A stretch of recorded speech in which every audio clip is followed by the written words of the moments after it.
नगर के पास बरगद के पेड़ पर एक घोंसला था जिसमें बरसों से कौवा और कौवी का जोड़ा रहा करता था। दोनों वहां सुखमय जीवन व्यतीत कर रहे थे। दिन भर भोजन की तलाश में वे बाहर रहते और शाम ढलने पर घोंसले में लौटकर आराम करते।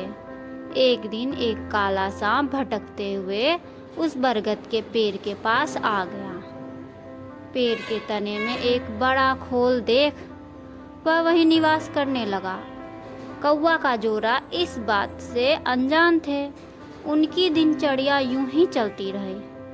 मौसम आने पर कौवी ने अंडे दिए। कौवा और कौवी दोनों बड़े प्रसन्न थे और अपने नन्हे बच्चे के अंडों से निकलने की प्रतीक्षा कर रहे थे।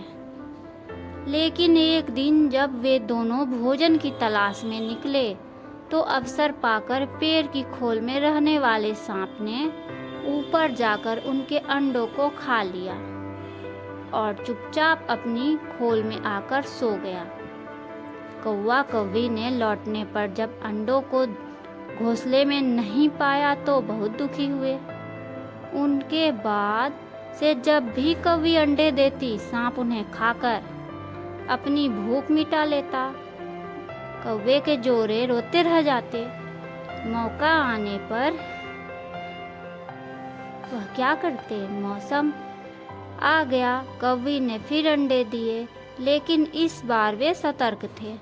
वे जानना चाहते थे कि आखिर उनके अंडे कहाँ गायब हो जाते हैं। योजना अनुसार एक दिन वे रोज की तरह घोंसले से बाहर निकले और दूर जाकर पेड़ के पास छुपकर अपने घोंसले की निगरानी करने लगे।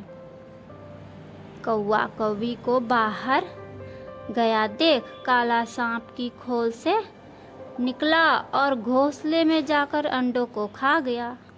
आंखों के सामने अपने बच्चों को मरते देख कौवे का जोड़ा तड़प कर रह गए।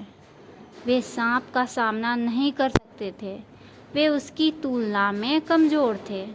इसलिए उन्होंने अपने वर्षों पुराने निवास छोड़कर जाने का निश्चय किया। जाने के पूर्व वे अपने मित्र गीदड़ से वे अंतिम बार भेंट करने पहुँचे। गीदड़ को पूरी बात बताई और वे विदा लेने लगे। गीदड़ बोला, मित्र, इस तरह भयभीत होकर अपना वर्षों पुराना निवास छोड़ना उचित नहीं है। समस्या सामने है तो उसका कोई न कोई हल अवश्य होगा। कौवा बोला, मित्र, हम कर भी क्या सकते हैं? उस दुष्ट सांप की शक्ति के सामने हम क्या हैं? हम उसका मुकाबला नहीं कर सकते।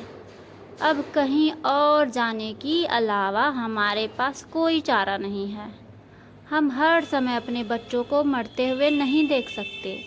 गीदड़ कुछ सोचते हुए बोला, मित्र, जहाँ शक्ति काम न आए वहाँ बुद्धि का प्रयोग करना चाहिए।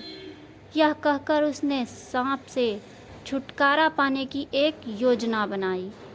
अगले दिन योजनानुसार कौवा कौवी नगर के सरोवर में पहुँचे, जहाँ राज्य की राजकुमारी अपने वस्त्र और आभूषण किनारे रख सरोवर में स्नान करने लगी। सैनिक निगरानी कर रहे थे। अवसर पाकर कौवे ने राजकुमारी का हीरो का हार अपनी चोंच में दबाया और कांव कांव करता हुआ राजकुमारी और सैनिक को दिखाते हुए वे उड़ा। कौवे को अपना हार ले जाते देख राजकुमारी चिल्लाने लगी। सैनिक कौवे के पीछे भागे तो पीछे पीछे बरगद के पेड़ के पास पहुंच गए। कौवा यही तो चाहता था। राजकुमारी का हार पेड़ के खोल में गिरकर वह उड़ गया। सैनिक ने यह देखा तो हार निकालने पेड़ की खोल के पास पहुँचे। हार निकालने के लिए उन्होंने खोल में एक डंडा डाला। उस समय सांप खोल में ही आराम कर रहा था। डंडे के स्पर्श पर वह फन फैलाए बाहर निकला। सांप को देख सैनिक हरकत में आ गए और उसे तलवार और भाले से मार डाला। सांप के मरने के बाद कौवा कौवी खुशी खुशी अपने घोंसले में रहने लगे। उस वर्ष जब कौवी ने अंडे दिए तो वे सुरक्षित रहे और कौवा कौवी अपना जीवन यापन करने लगे।